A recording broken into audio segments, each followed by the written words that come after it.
All right, I think. Again, welcome to everyone who's joining us.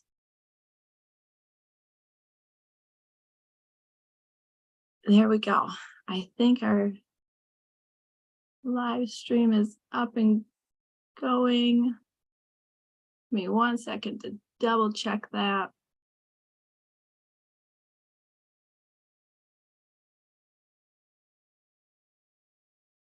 All right, yes, we're live streaming and we're all here and it is noon. So let's get going. I'm gonna share my screen a moment. Let's see.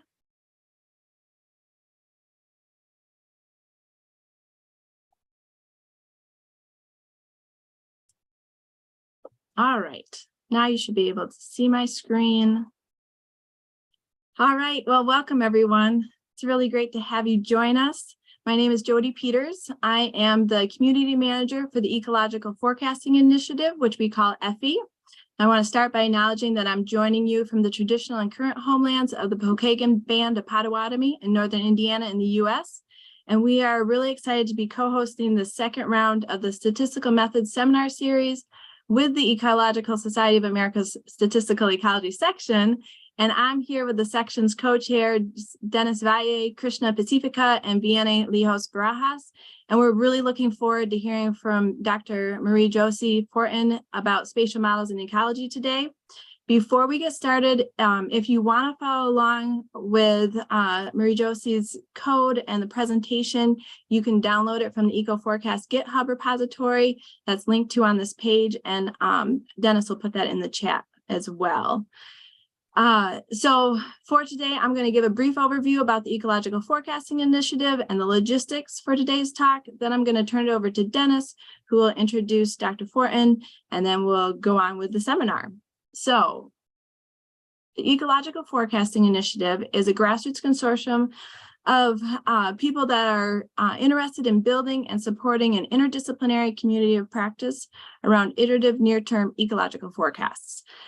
And so I'm sure we are have all used weather forecasts to let us know about planning for upcoming good weather or bad weather. And in the ecological forecasting community, we think that ecological forecasts are also critical for making management decisions, just like we use weather forecasts for making decisions.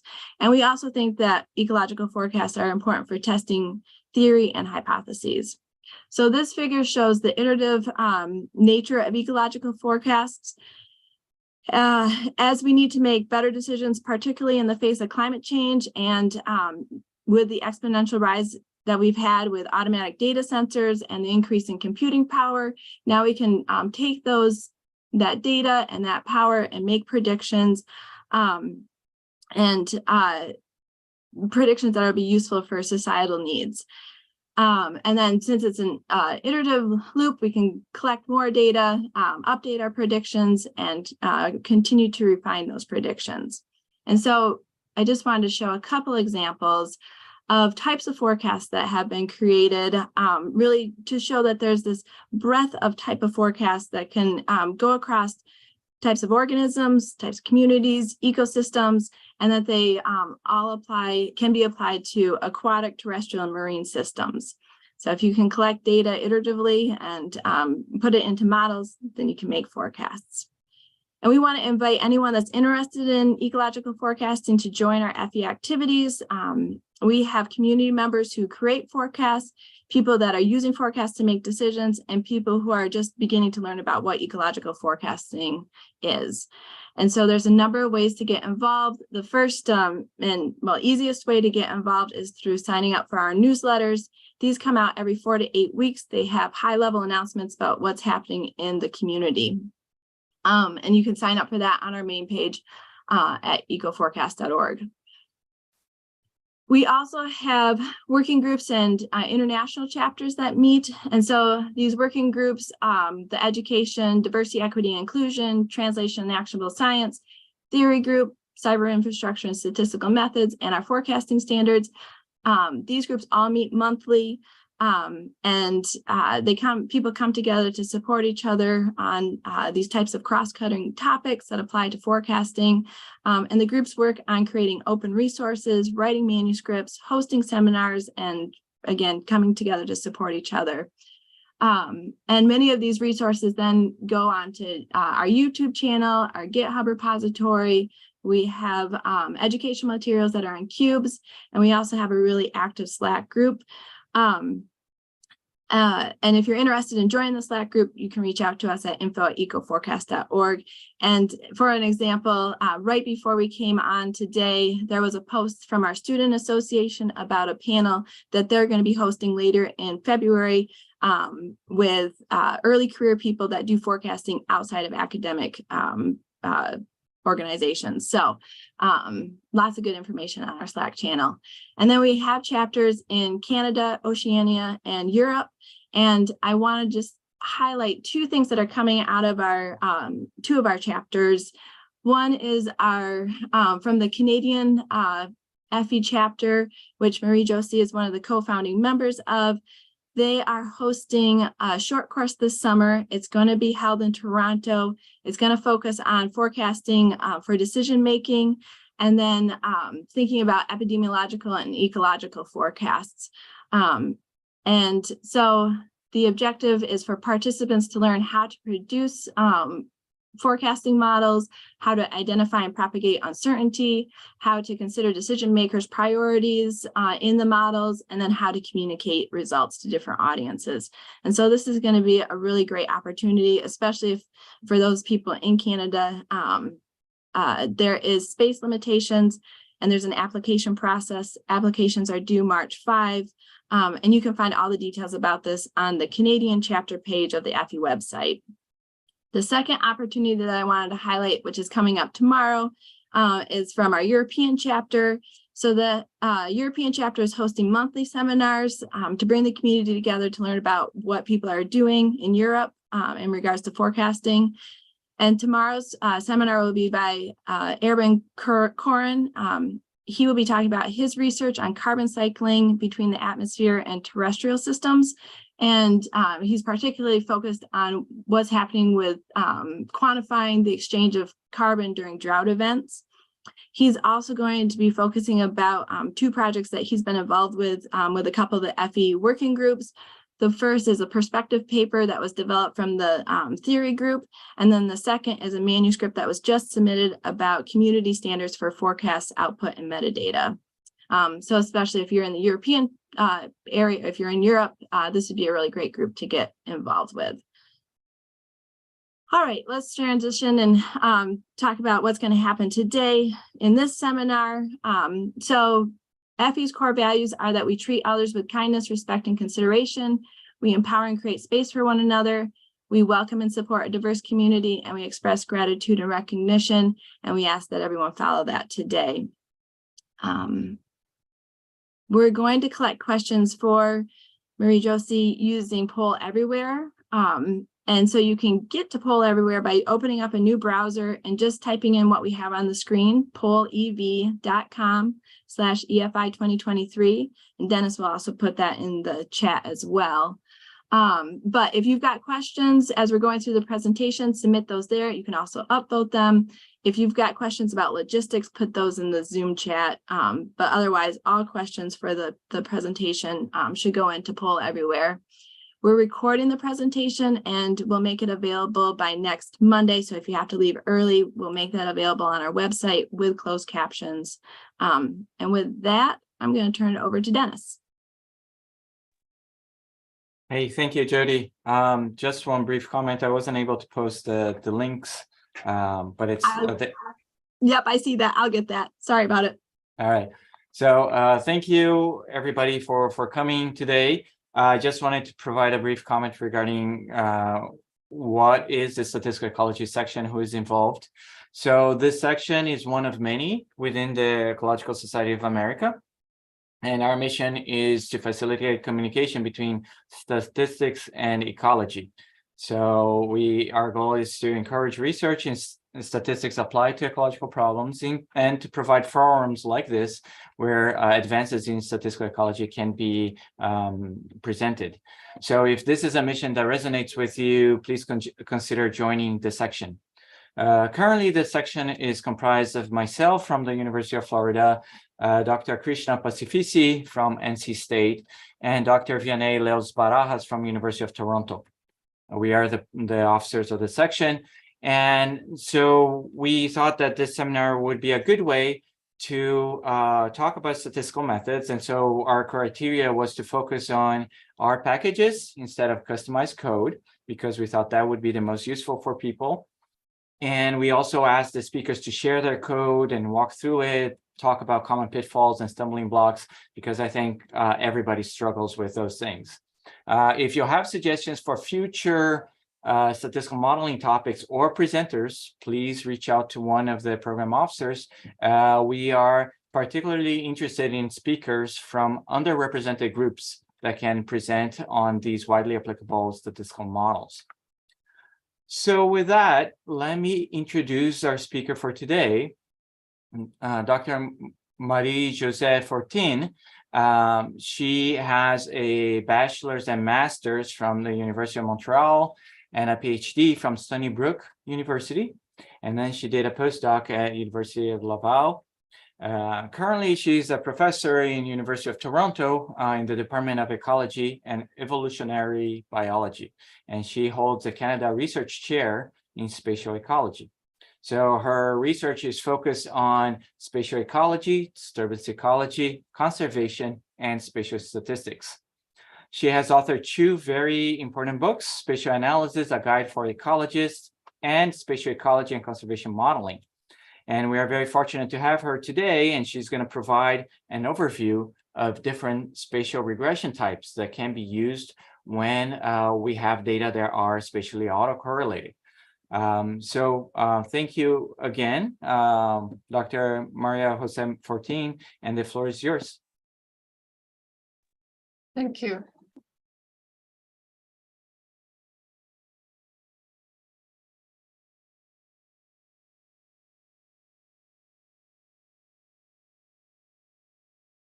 Okay, can you see my slide the right way? Thank you. Okay. Well, first of all, thank you for the invitation. It's very nice to be providing some knowledge that I've been acquiring through the years on the modeling of ecological data that have some spatial structure.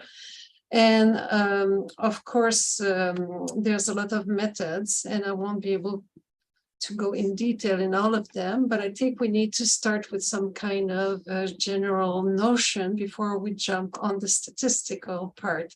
So data are having some dependency due to space, and this is Tobler's first law of geography, where everything is related to everything else, but nearby observation are more related than distance one. So this is the principle that make it important to have spatial regression, spatial model to account for this dependency. Then to measure the degree of dependency, maybe the dependency is very weak, or it could be positive or negative. So we measure it using an index of spatial autocorrelation, and I put colors so that people understand what I mean by autocorrelation and spatial autocorrelation. So autocorrelation is the relationship between the quantitative value of a variable with itself according to distance. And we have this kind of possibility of having positive autocorrelation, where the dark values are more near to one another and light value close to one another. Let me do this. Where is this? Of course, I don't see it. Sorry about that. So here you see my cursor now, yes? Okay, so those are positive autocorrelation. Then they could be random values throughout the region. The high values and the low values are all having no pattern. And then it could be a checkboard, a negative autocorrelation. So this is why we need to have models that will accommodate for that. But Depending of the source of structure, it's important to differentiate the fact that there could be some spatial dependency due to the environmental conditions. So here in this cartoon here on the below, I have two patches of dark gray and light gray. So they have some kind of structure in space, and maybe there's specific seed that grow on those patches. So the black seed are only in that patch, and the white seed on the other patch. So now what we're going to say is the seed have some kind of spatial dependency on the structure of the soil properties. Yet the seeds are coming from trees, so there's kind of seed dispersal. So now what we see is that the seed from the black trees are maybe more close to the trees, if we know where the trees were in the black condition, the trees and the white one, the coniferous one. So then this is a process of dispersal. So then that's usually what people think of autocorrelation. So it's this kind of property of the system under study. So here what I want to stress, so that often we have both spatial dependency and spatial autocorrelation, but the packages that we're using, the R packages, will not differentiate the origin of the spatial pattern. It will just tell you there is some spatial pattern, and it's you as a researcher to be able to design your study so that you can discriminate the source of the biotic interaction versus abiotic relationship. So that's important to realize that. Then there's other source of spatial dependency due to the size of the processes, but the way that we sample it and the way that we analyze it. So that's important to realize that. Is there a way to hide this thing so that I know it? Excellent. So there's several aspects that could be important to consider when we talk about spatial dependency. In fact, there's several ways in which that could occur. So the first of all is we sample things at exactly some specific location that have XY coordinates. And then we maybe measure the Euclidean distance between them or the least cost path, depending if you're looking at animal movement in a fragmented landscape. Then you can assess the degree of spatial autocorrelation, like I said, and spatial dependency. There could be the fact that you want to use covariate to explain the spatial pattern. So it's kind of the spatial dependency or other factors of movement between region. Then there could be spatial legacy. So the configuration and composition of the landscape will influence what is potentially occurring as processes. And then there's contingency, which is the surrounding of each location could be important. This is related to also maybe if you're studying animal, the perception, how far the animal is finding the resources needed. So contingency and perception could be the same in some cases and some not. Maybe the contingency is really the environment, the spatial dependency of local condition versus how the animal perceive it.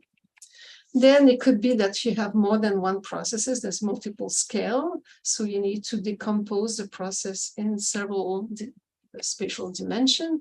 And then there's all this kind of movement between patches, meta-population, meta-community, meta-ecosystem, or meta-network. So when we talk about spatial regression, maybe we are not considering all those aspects, or maybe they're all there, and we need to be aware of that. So one way to represent what we want to do is we have this response variable y, and this is the space of the environmental condition that we are going to study. So there could be some error, and we hope that we can explain this response variable with some environmental variable of interest. And then there could be some space that is important, all those spatial aspects that I presented to you. So if there is no relationship between space and the environment, we call that this legacy or this kind of multiple scale, and that could be of interest versus the covariability between space and the environment, so the dependency that I was talking about. So we may want to filter that out. So you need to understand where is the influence of space on your covariables. So then people will talk about that the overlap is a statistical nuisance for regressions, and that's your enemy. So you would like to get rid of it, and you would like to account for spatial autocorrelation in the residual of your regression. Then other people say, no, space is your friend, so you want to include it in your regression as a parameter. So there's different ways to include space. You could just put XY coordinate, you could put the Euclidean distance or the least cost path, or the connectivity matrix, or the weight between adjacent location. So those are all different ways to analyze the data. But let's start with what is a linear regression. So the linear regression here is really a case where you have the error are independent. There's no spatial dependency. So you have your environmental variable covariate. You have this correlation, a linear correlation in this case, and some error that are independent. If we visualize it, this is the perfect case where we just have environmental variables that affect our response variable and, of course, some errors. In the spatial context, that means that here we don't have any autocorrelation in the predictors and no autocorrelation in the response. So there is really no dependency and no autocorrelation. So that's the perfect case. So in this book chapter with Hélène Wagner, we simulate some data to see when is it important, because maybe very weak autocorrelation is not important, and in which context this present autocorrelation is important. So here we have the response variable, predictor is some errors. Here everything is random. We know the real simulated data, and we estimate are true, and the correlation, the regression is valid. There's no autocorrelated residual in this case. Then there could be other possibilities. So what I just presented to you was the upper panel. And here in the second one, what we are seeing is that the predictor has some spatial structure, and then not the response or the error. So in this case, the regression is also correct. The residual are not significant, so very weak spatial autocorrelation in the residual, and our type 1 error is almost still okay. Then there could be the case where you have in your residual some spatial autocorrelation, which implied that your response variable maybe has some autocorrelation, but not your predictors. So here the correlation, the regression is maybe still valid, but you have in your residuals the presence of autocorrelation, like we can see a little bit the pattern here in the U matrix. And of course, both could be having some autocorrelation. So you could have your predictor and the errors that have spatial autocorrelation. So now your regression is not correct. Your residual have very strong. This is very, I will present that a little bit later, but the autocorrelation usually is when we use MNI will vary between -1 to +1. So +1 would be a perfect match of pattern. So 0.6 is very strong autocorrelation. And then the type 1 error is to the roof. So this is a case where the regression would not be valid.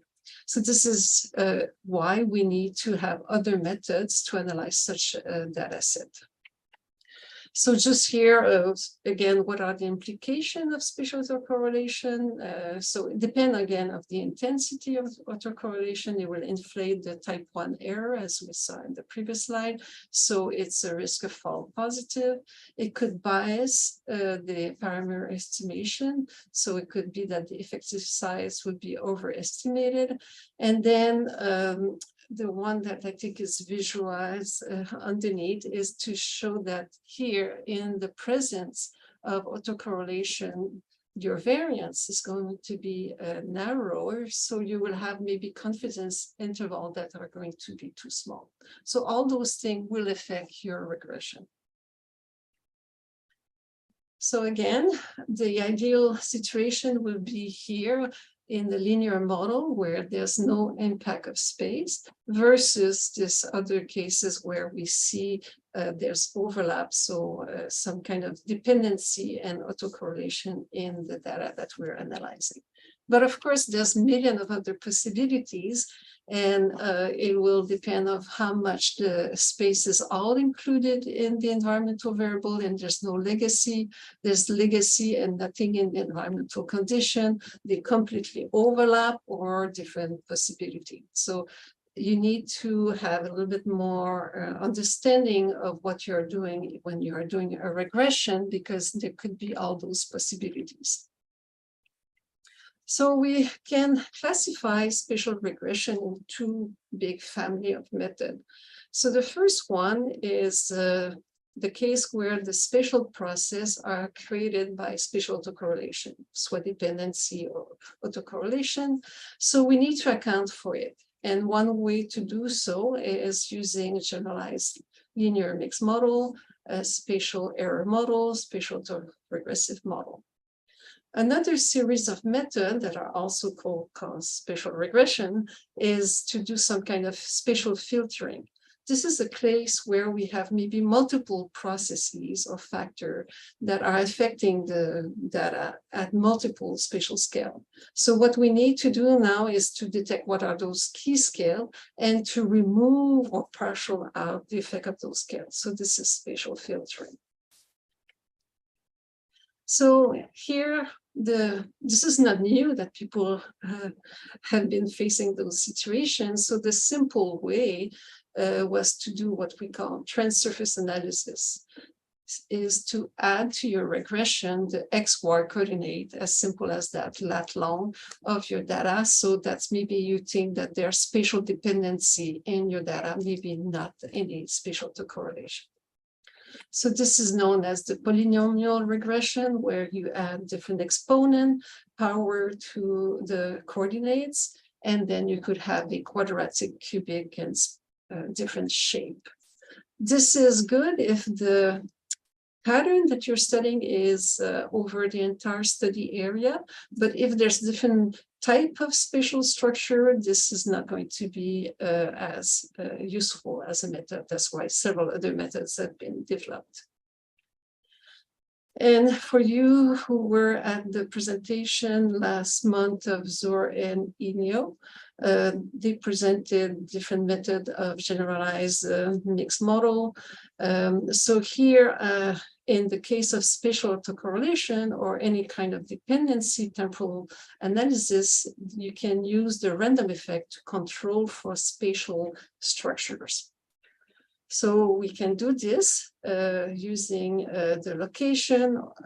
So add a subscript in our regression. So now each observation has a subscript, and we can do some blocking of zoning to account for the spatial structure in the data. Then there's what people often in geography were doing 50 years or more ago, is autoregressive analysis. So this is to say that the location, this kind of dependency or contingency is important. So nearby observation are affecting the value at a given location. So this is a series of different methods. And here what we are saying in the relationship that I'm showing here is that the response variable is influencing its own pattern. So I'm interested now in the spatial autocorrelation of the response variable. So those methods are known as the simultaneous and autoregressive model. And then this is a case where the error is accounting by the neighborhood structure versus the conditional autoregressive model, where is the response variable that has some kind of effect. So this response variable would be here, and the error could be also autocorrelated. So they are quite similar. Their algorithm is very close to one another. The way you are assessing neighboring value could be a little bit different here, as presented by a C or a W matrix. So here is just to show that you are looking at this neighborhood, and there's only the distance is the only thing important. You don't look at anisotropy with such models. In a recent paper with Geverhoff and other very bright mathematicians, statisticians, this paper presents different common objectives that people can find with spatial autoregressive model, the CAR and the SAR. So this paper just stressed back to ecologists that those methods are available to us and not just to mathematicians, statisticians, or geographers that have been using them more than us. So the first goal of such CAR and SAR is to do this kind of model comparison or model selection. So which model is the best? Is to include the spatial structure in the residual or in the response variable?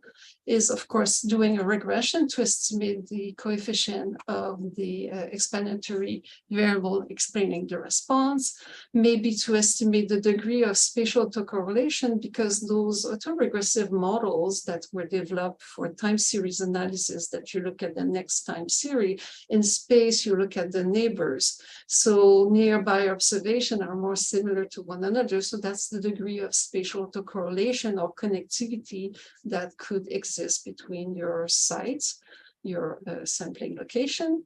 You can definitely, the same way that you do this connectivity, you can know how much the neighborhood is the first neighbor, second neighbor, that is important. Then you can have this prediction. So that's not something that usually people use CAR and SAR. They will use geostatistic, but you can do exactly the same thing. You could predict the value at on-sample location with those methods. And then you can smooth the information to know the importance of nearby observation. So this is just to stress that this is something you can use.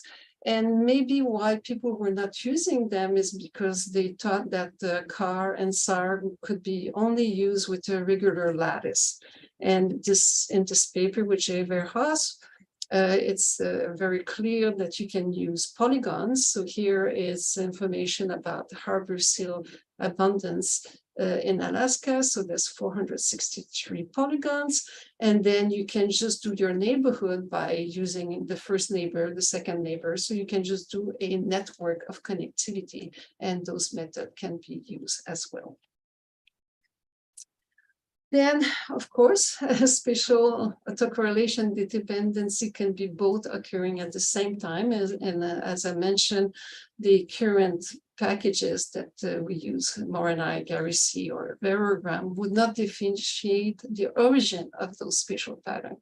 So what can we do in a regression is to put all this structure in the residual. So this is the spatial error model, or the generalized least square algorithm allow us to do that. So here what we see is that in a linear regression, we will have those components that I showed you previously, the intercept, the beta regression coefficients, and some errors.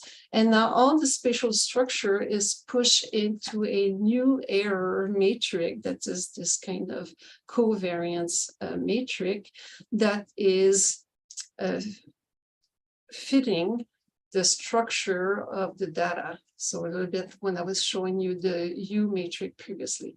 So here we can have this kind of variogram model in the error. And this kind of method is possible only because we have now computer power. So what you need to do first is you need to compute a least square regression, and then look at your residual, fit the best error model, and then reassess the overall analysis. So this is something that was impossible in the past, but with the computer power now it's feasible.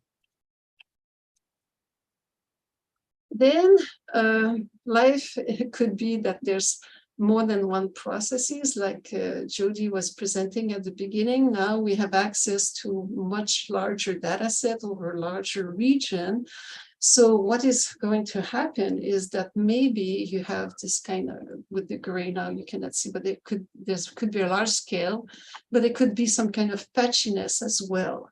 So you may have several processes and several scale at which the variables of interest are varying.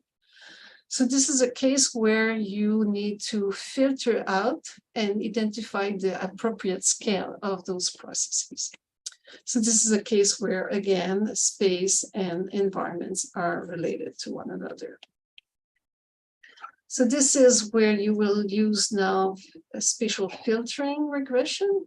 So this is now known as a family of method, the Moran eigenvector map.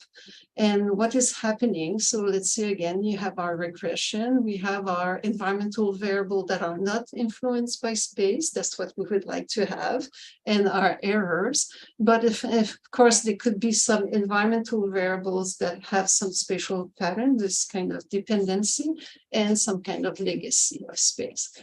So there could be a large scale, a mesoscale, or a small scale, as I showed you here. There could be more than one scale, and you need to decompose the signal. So when I was showing you the trans-surface analysis previously, it was good for the large scale, but it would not account for those other scale of the processes. So a trans-surface analysis would be good for one scale, but would not be able to sum all those other processes. So this is a method that allow us to decompose the space in different scales. So this is a method not proposed, but presented by Borka and al. In 2002.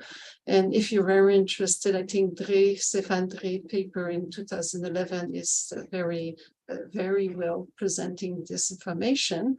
So how does it work?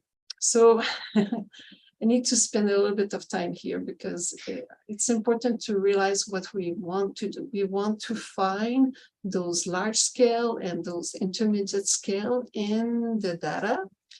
And to do so, we're going to use what Borka and Legendre proposed back then in 2002, this principal coordinate neighborhood matrix, PCNN, that is now been discovered as part of this broader family of Moran eigenvector map that is called the distance-based Moran eigenvector map. So let's take a simple case as presented by Borka and Legendre in 2002, where you have the XY coordinate of a transect to make our life easy and the variable of interest. So the same way that we use XY coordinate with trans-surface analysis, in some case, like I mentioned the slide before, you cannot maybe capture the patchiness and the fact that there's multiple scale. So the first step is to compute an Euclidean distance between each of observations. So you have 11 sites, so you will have an 11 by 11. And then nearby observation are more important than further away observation. So then there's some voodoo. And the voodoo is that you are kind of looking at the Euclidean distance, and everything that is kind of more than the maximum distance, you kind of truncate it. So this is voodoo.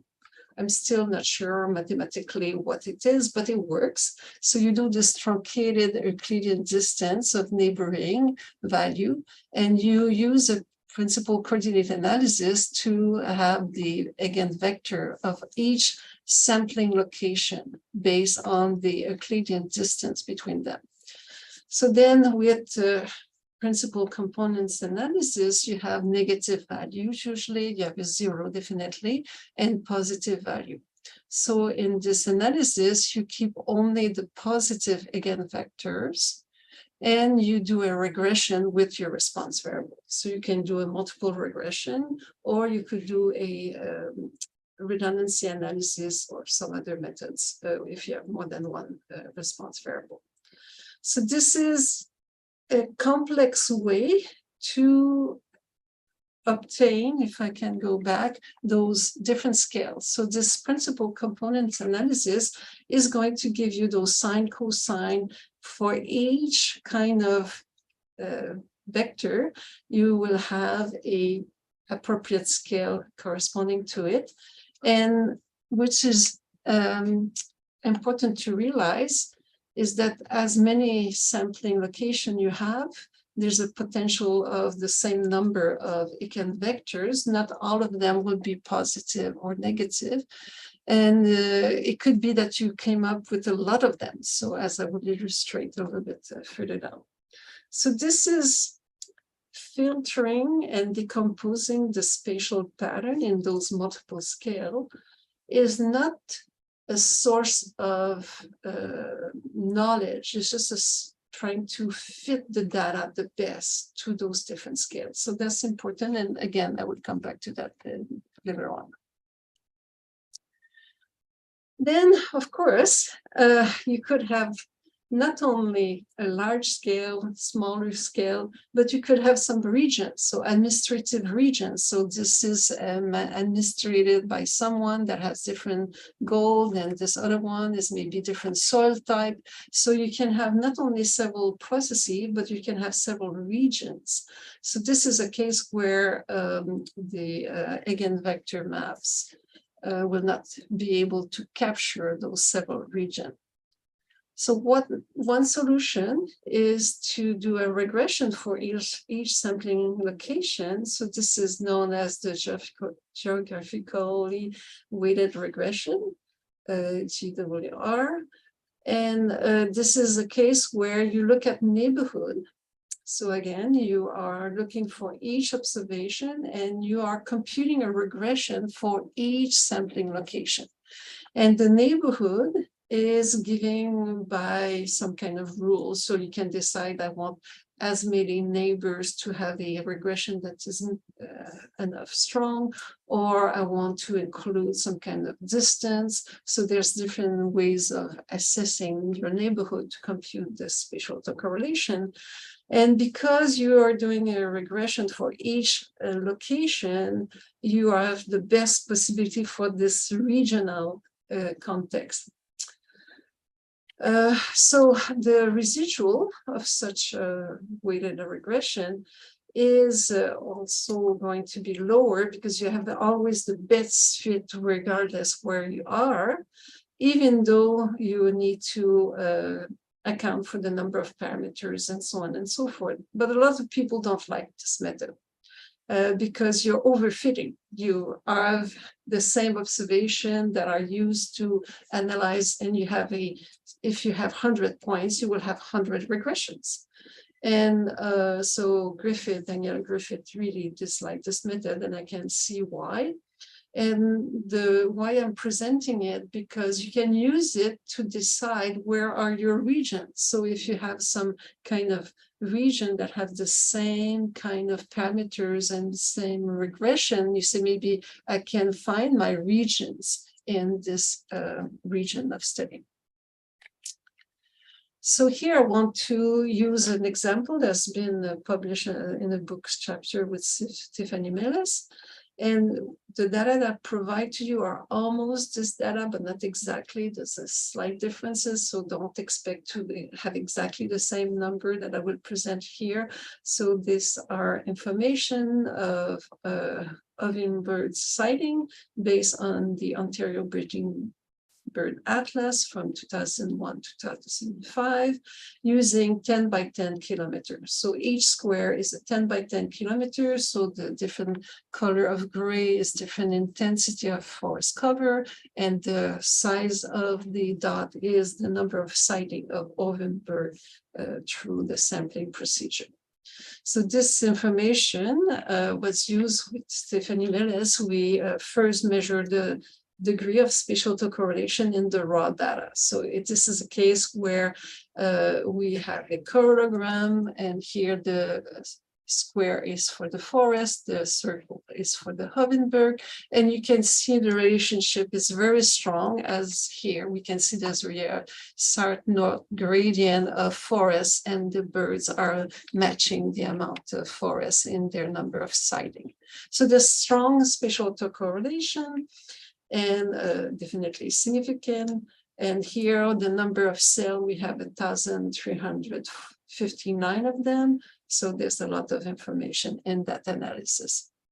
So then the first step is to do a linear regression. So when we do that, the R square is 0.43.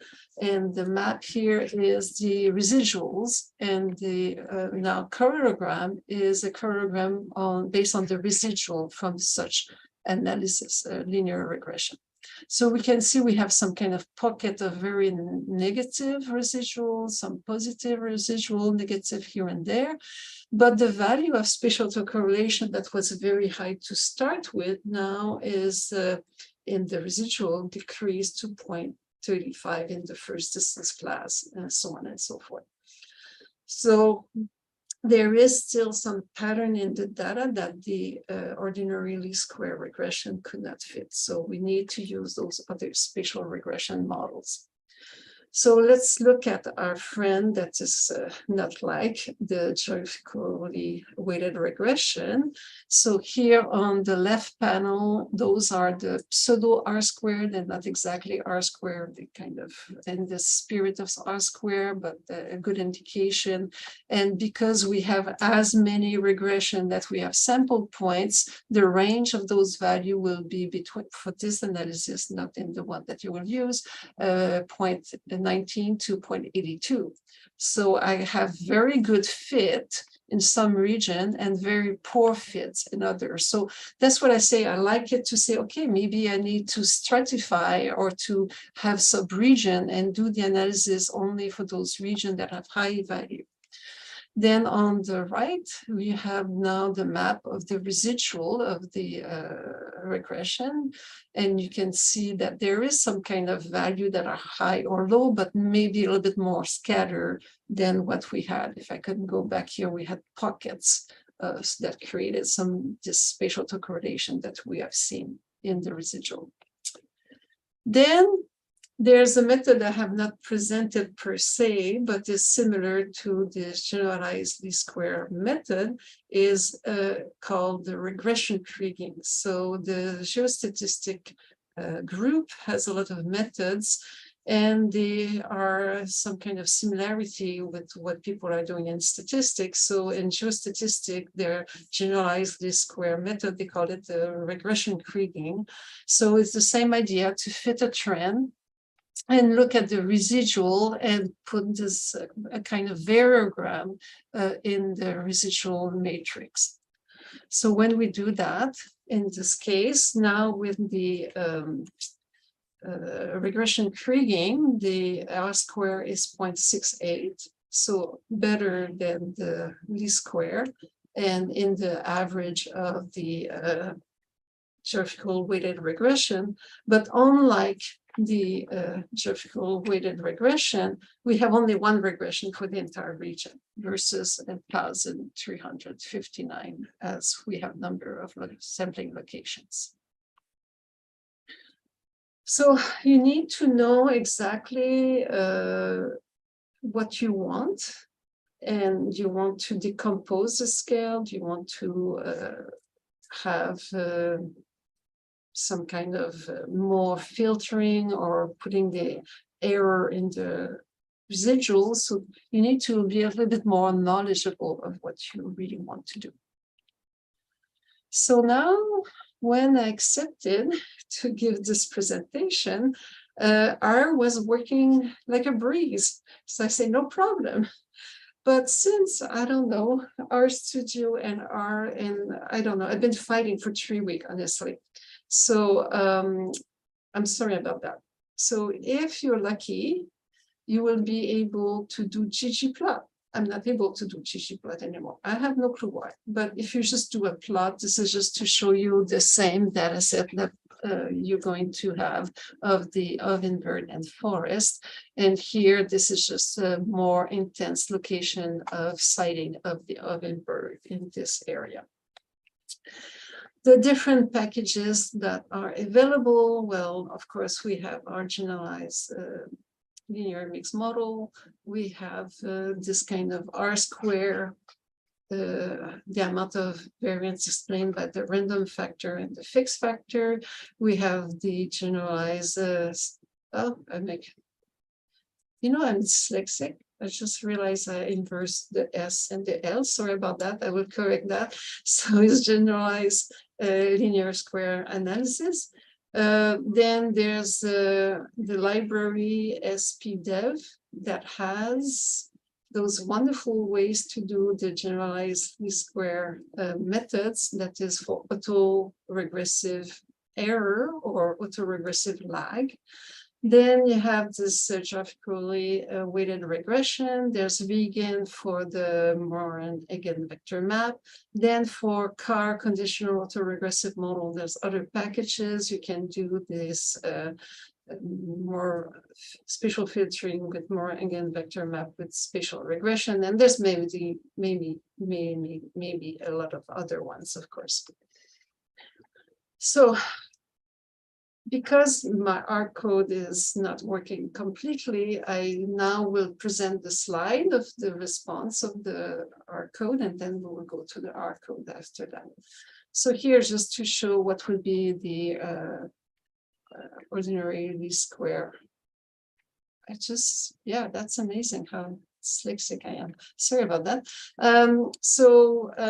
Definitely the forest influenced the sighting of the birds and is significant. And we explain, like I said, the data that I gave you are not exactly the same one from Stephanie, Melis, and myself. So the adjusted R-square is 49. Then if we just do trans-surface analysis, so it's just using the UTM, the longitude and latitude. So now the R-square is much better, is 0.6, 60%. Just adding XY coordinate. And in this case, it's maybe good because we have really this strong trend of south, and we are dealing with a quadrat of 10 by 10 kilometer. So all the kind of behavior within the quadrat, we have no information about it. So we have the large scale of the species distribution as a function of forest in that case. So here, if we do AIC, what we found is that definitely the linear model that just R square was 49, with trans-surface analysis was 60. If we use a generalized linear mixed model without a fixed effect, just the random effect, or with fixed and random effects. So here, the random effects that I provide to you in the data set is just a zoning 9 zone, where I just created arbitrary those 9 zones as a function of forest cover. So this is just for the example of the exercise here. Then now I spell it well, spatial regression using the generalized least square model. So now I decided to use 4 different ways. So I can maybe consider in an autoregressive model. So this is the way to say I'm interested in the bird, giving the forest, and the autoregressive of only the longitude, or only of the latitude, of both latitude and longitude, or to do some, erase. That's not true here, what I'm saying. So here is using in the spatial error a linear variogram. And the last one is using in the error a spherical variogram. So this is with a nugget effect and so on. So those are kind of this. Third one is in spirit the same kind of trans-surface analysis that we have seen, and this one is plateauing when the spatial variance is not important anymore.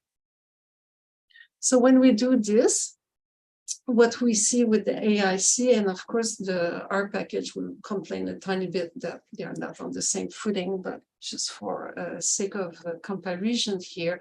So basically with just a linear model, the AIC was minus 900, with the trans-surface analysis was minus 12,000. Then the mixed model was not so good. When I include only the longitude, it was not so good. When I include the latitude, was better. When I use both, so if you look carefully, those two AIC of trans-surface analysis and this linear model, the varograms are quite comparable, because the data that I have is really having a strong linear surface response. And then when I do the spherical varogram, that's the best fit. And I just add this here to remind you that this is the reason of this best fit, which is a trans-surface analysis, is that my varograms are very linear. So at that scale of 10 by 10 kilometer, I really just have this big surface trend from south to north and east to west. Okay, so now let's see how this decomposition of scale, maybe there's more than one scale in such a data set, right? So let's use this distance-based Moran eigenvector maps. And when I do this, so I had 1,359 observation, and those that were positive, there was only, well, still quite a lot, 711 of them. And the adjusted R square, when I do the multiple regression, is 71. So it's much better than the trans-surface analysis or the linear model. But, and when I will go to the example in R, I will show you this. Out of those 711 eigenvector map that have different sign and cosine, they look alike at one point, you know, so you need to be selecting maybe a subset that are first, not all of them are significant, and you want to maybe keep some kind of large scale, mesoscale, and fine scale. So I did that. I select 10 of those Moran eigenvector maps that were significant and had different range of scale, and that's give me a value of 73%. So then with the several scale and several region, when we use the double GWR, you need to realize that you will have what they call the quasi-global R square. So that's the value for the entire region, but there's a range of value from this point A 81 to a minus value, which is very discouraging. So there's as many regression points that there is in sampling locations. So there's 1,359 of them. And this is the box plot of those kind of pseudo R square here. So then if we look at all those AIC and those adjusted R square, well, the best one is, of course, when we use this geographical weighted regression, but this is an artifact of just a sub-region. The eigenvector maps is quite good. And then the spherical one with the residual is also not so bad. So what is happening here is important to, again, always be critical and say, what do I really want? Do I want to have a better R square? Or do I want to understand the processes, the factor? So in this case of having so many eigenvectors, just by adding a lot of predictor, my regression is going to be better. The R square will be better, but I'm not gaining more knowledge about the reason why I have the spatial pattern. So this is something to be critical. So the all those factors are important, and that's what I was trying to convey to you, that space is maybe your last resort. And I'm teaching spatial statistics. I'm known for spatial autocorrelation and everything, but I say don't use space if you have predictors. So basically, space is your last resort. You will have a better fit, as I should show you here, by adding all those different scale. You have better fit, but have you gained knowledge? So if you want to gain knowledge, you should focus on the processes and the factor. So this is what I wanted to convey to you. So if life is good, I will stop sharing. And I will go to our studio.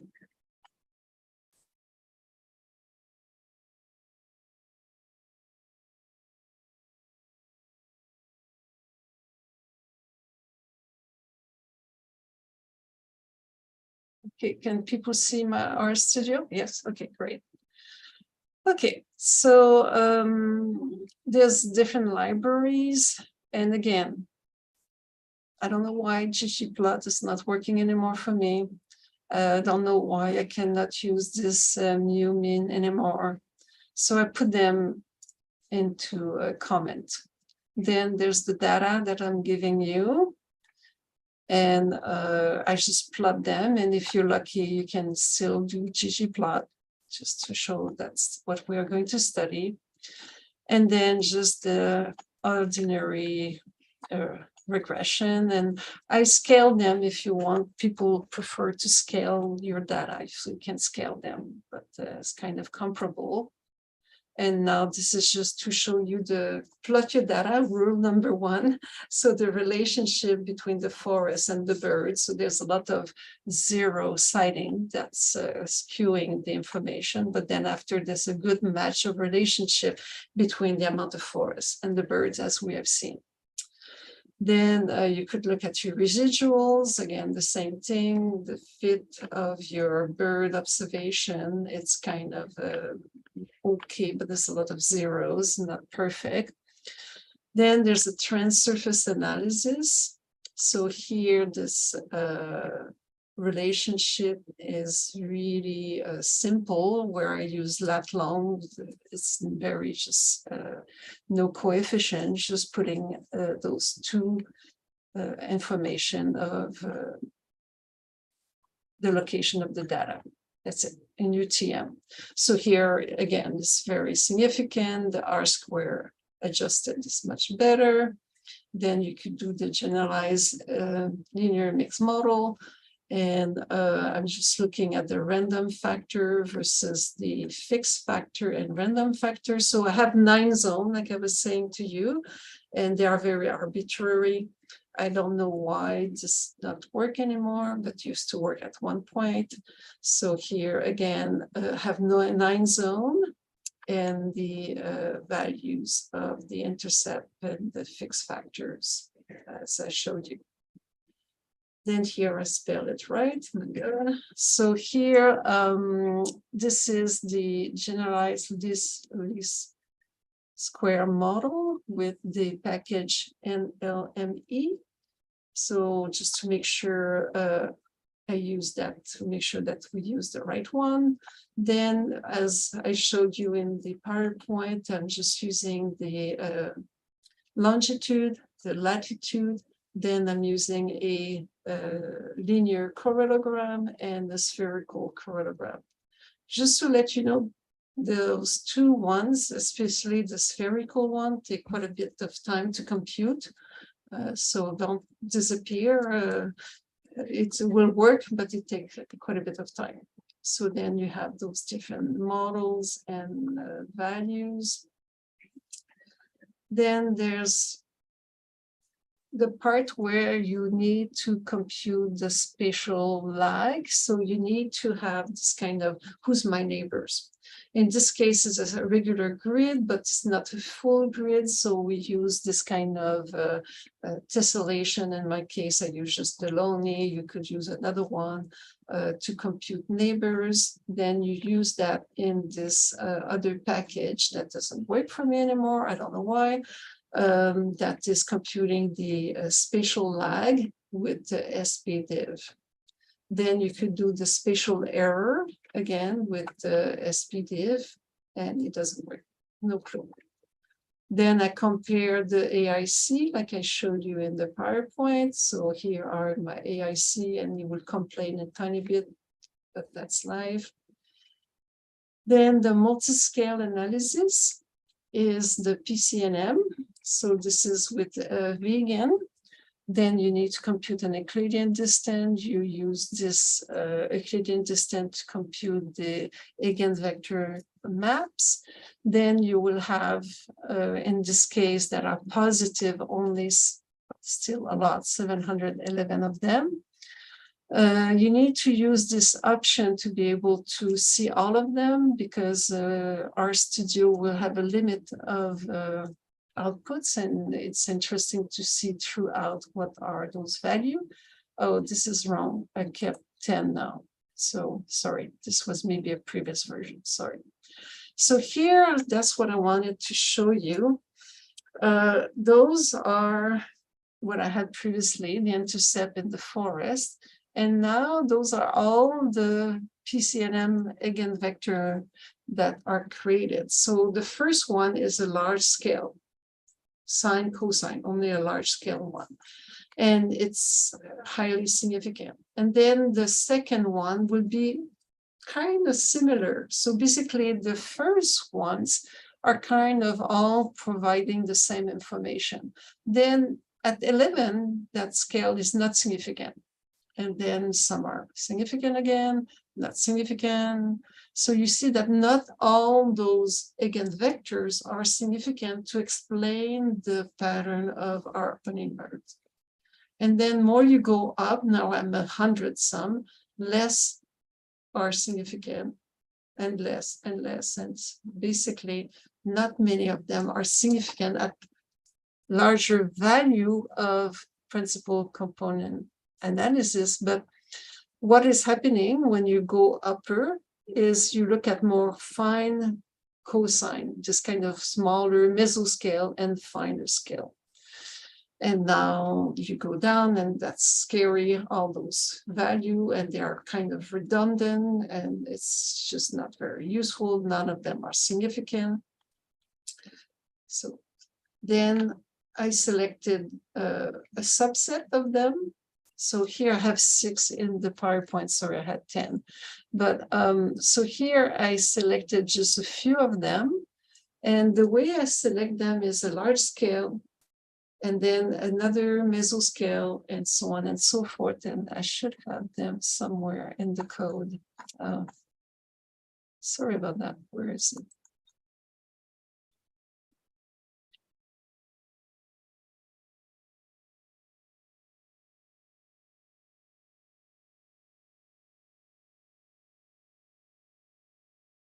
Yes, so here, if you could see, I select the first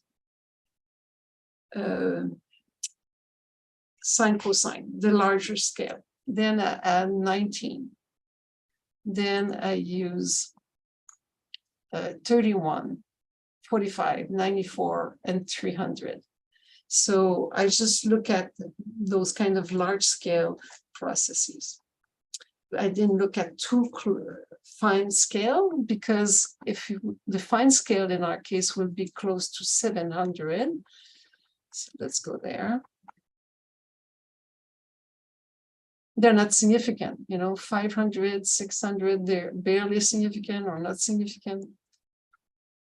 So when my students are using those methods, I always tell them, please think of what would be the process or the processes that can be explained by those large scale, mesoscale, or fine scale. So in my case of the ovenberg, as I presented several times, there's a large scale. So of course I need the first one. But then maybe I need only a few of the other scales. You need to be able to explain what are the pattern at those scales that you are including in your regression. Like here, I include only 6 of them. And then there's the geographical weighted regression. Again, the first step here, oops, not that. Doesn't show in here. Sorry about that.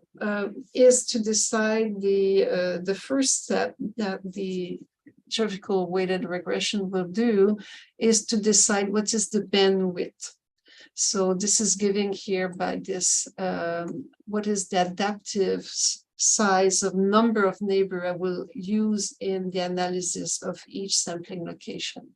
So this is an iterative process to decide how big I should use the neighbor to compute my regression for each sampling location. And then you put that in your regression. So in this case, they converge about 25 neighbors in some ways.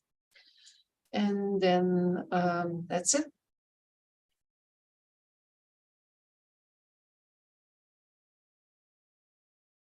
All right, thank you very much. That was great.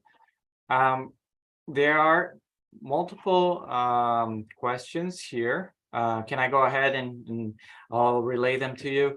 The first one is really interesting. The question here is that you have presented a number of different techniques, analysis techniques for spatial data. When confronting a new spatial data set, do you have any recommendation for what approach to start with and which order that one should go about analyzing this new data set? Well, of course, rule number 1, plot your data. So plot them in space. And then the same way that with the Hovenberg, we computed spatial autocorrelation. So look at the degree of spatial autocorrelation in the original data set.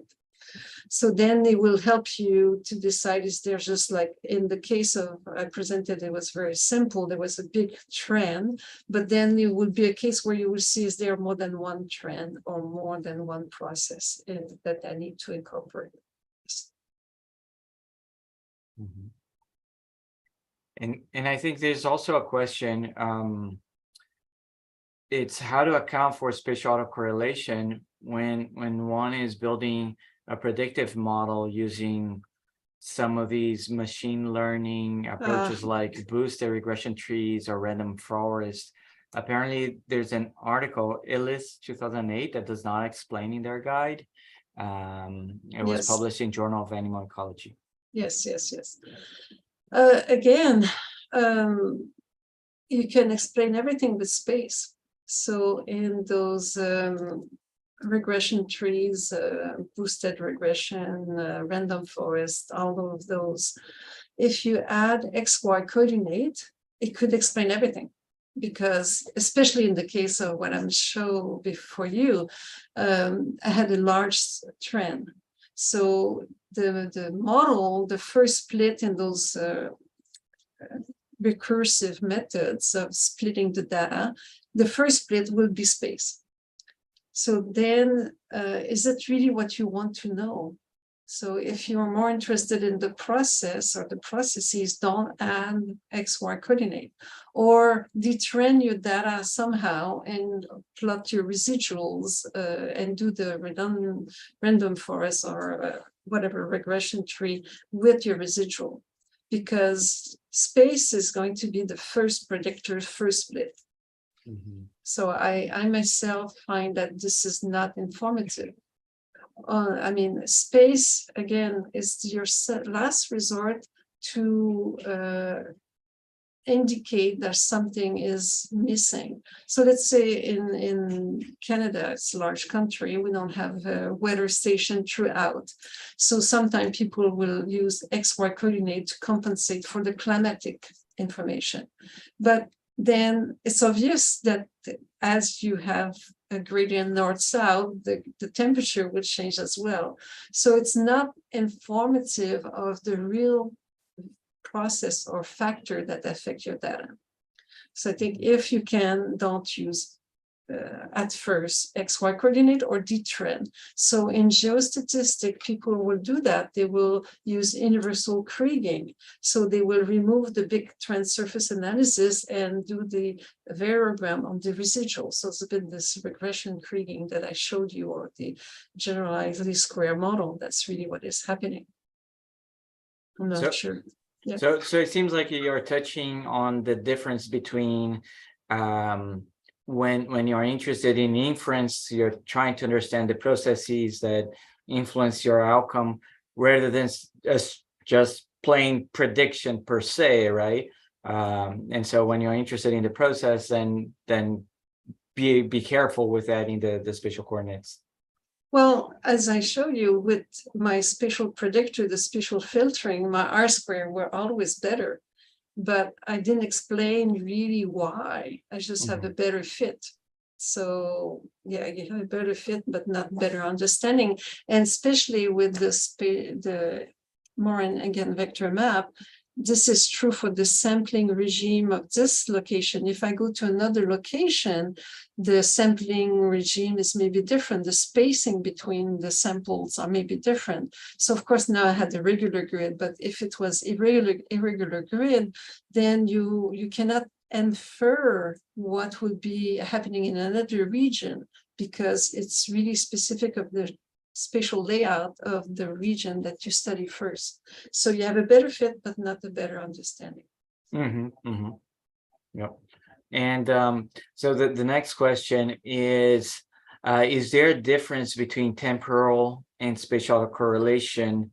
And can we have both in a study system? Would they be treated at the same time, or how would you go about dealing with both? Right. So Noel Cressy and Chris Winkle have an excellent book on spatial and temporal data analysis, and they present snapshots, so different spatial realization where they do the analysis and they stack them through time, or they have a time series analysis, but it's very hard to do both of them together. And the reason is the following, is that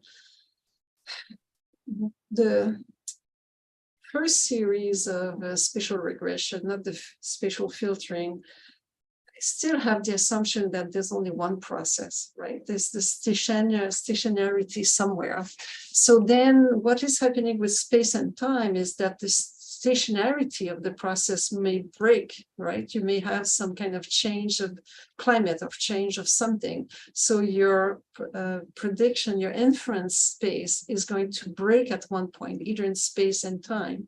So then the same way that that may be the only one liking the Jacobi weighted regression that I show my region. So you will need to do the same thing in time, is to say, when do I have the same process or intensity of the process occurring?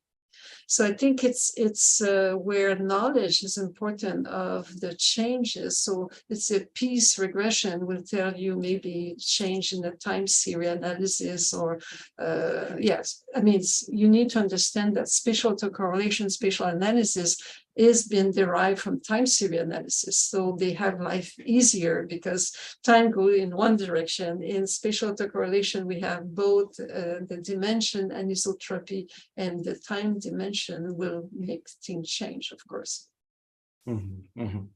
Yeah.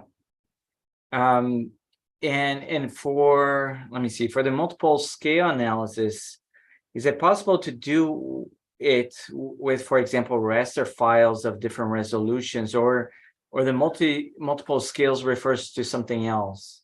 Yeah, I didn't talk about that at all.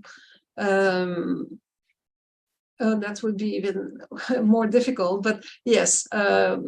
So let's say the case I had the same grain, the same sampling size, and the same extent. I just changed the way I decided the relationship, the neighborhood, if you want to decide the large scale and more nearby neighborhood values. By having different grain or different extent, now you change everything. And then by having different grain, you could assess within the quadrat what is the behavior and other processes that are important within my 10 by 10 kilometer. That's huge, right? Of course. But then,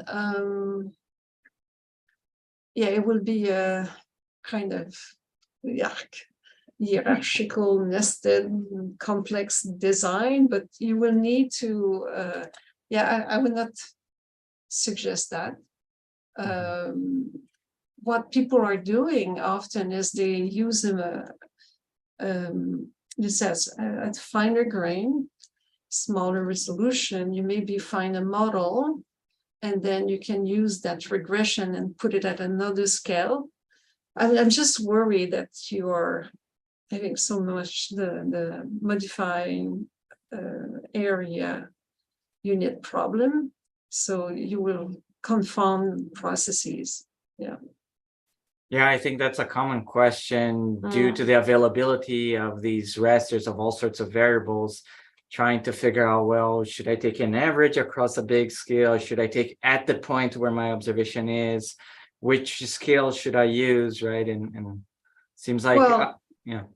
So let's say sometime you have two resolution.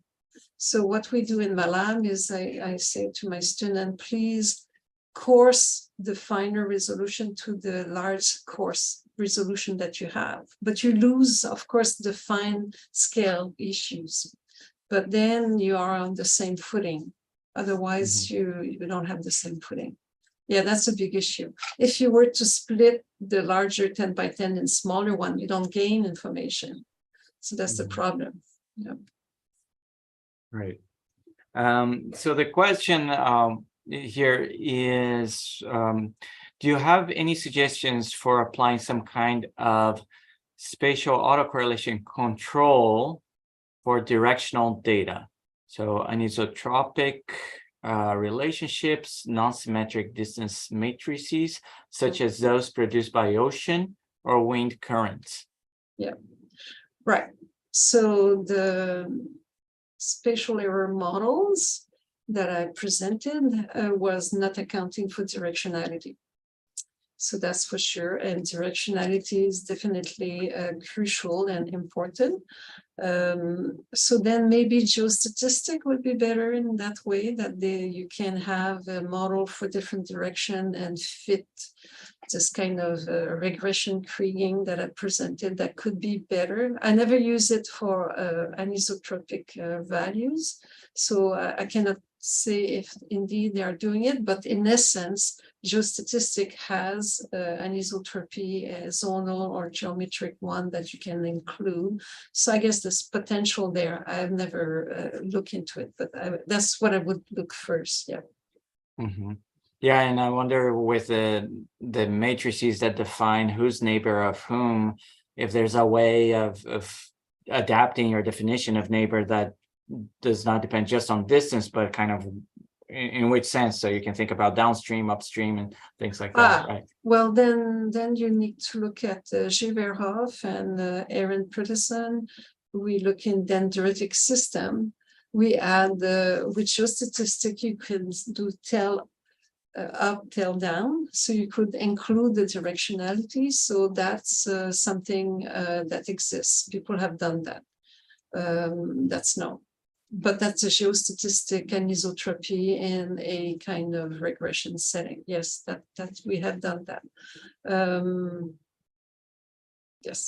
Yes, definitely. The neighborhood. So that's why I said to look at Stéphane Drey 2011 paper in geographical analysis. He present the kind of the broader family of Morin again vector map, and then you can do it doesn't need to be a PCNA. You can just do a connectivity. You can decide what is your connectivity. From Guillaume Blanchet is looking at asymmetric Morin again vector map. So you can have this up, down, strip up and strip down connectivity. People have done that. Yeah. Mm-hmm. Yeah. And you mentioned how some of the spatial models were originally time series models that were then kind of generalized to the spatial setting. So there's a question related to that. Is there an analog to the moving average term in ARMA models or the integration aspect of ARIMA models? I would imagine that the true spatial dimensions might make an ARIMA style impossible compared to a time series. Yes, there is moving average. You can look at the kind of cursor, a template, 3 by 3, if you think of as a regular grid. So you can do moving average, but you won't have this ARIMA aspect, no. But that's what the previous question the person was asking, space and times. That's a little bit what you would like to know, those breaking points, right? So how to assess that in space and time, that's what we need to do because of the lack of stationarity again. Mm-hmm. Mm-hmm. And there's this person that's asking how to deal with variables that have different representations and scales, like point and polygon, right? Is there a redundancy in the errors combining these variables? How can we manipulate when we include time as a variable? Oh, time. Well, polygons, you have just one value, right? And it's an area. And point, well, they have just XY coordinates. So often you need, it's like what we do in landscape ecology, we assign the same value for the entire patch, or you can have variance, the variability. But in time, I'm not sure what is the question. I must say it's not completely clear how to get there. Mm-hmm. Yeah, and I guess some of these questions could also be related to the small area estimation kind of approaches where sometimes you can think of a process that's happening at a finer scale, but that you integrate over the polygon to understand that relationship, right? Right, exactly. Well, that's what the previous question of having different sampling units, right? Mm-hmm. So you're going to lose. So we in simulation, people are using meta models, right? So you have a process at one scale that you summarize to be incorporating it at another scale. So that's what I was telling you that we can do it. You have a small resolution, you have a regression, and use this relationship at the upper scale. But it's needed. You need to understand really what you're doing and what is your question. Yeah. And we don't have much additional time. So I'm just gonna ask the final question here. In a generalized linear model with Poisson distribution and spatial filter, how would one calculate R squared? Specifically, since R squared is typically calculated as some ratio between the fit of the model versus a null model, I wonder what would be the appropriate null model for that calculation. For the Poisson, or? Yeah, the specific example was a GLM with Poisson distribution and spatial filter. Spatial filter. Well, without the spatial filter or with the spatial filter, that's the very yeah, I would need to think of it, but my gut instinct is really to say, well, the absence of spatial structure is your null model, right? So we assume that there's no relationship. So there would be, in the case where let's say with Poisson, you could have spatial structure, so you maybe want to remove it. So I'm honestly, I would need to think of this one. Yeah. But my gut feeling is the absence of spatial structure. No filtering, no structure. Yeah.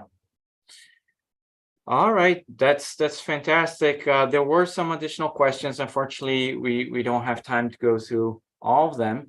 But as they show here, there's a lot of interest on this topic. I think it's very important.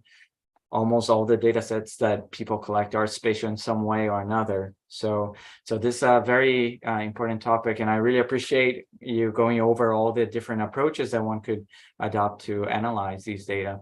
Right. So thank you very much for agreeing to present. Thank you all for coming to this presentation. I hope it was useful, and see you in our next webinar. Thank you. All right, take care. Bye-bye. Thanks, everyone. Thanks, Marie-Josée. Bye. Jody? Yeah, I will email you a new PowerPoint without the mistakes. sure. Yep. And I can upload that to GitHub whenever you get to that. Thanks.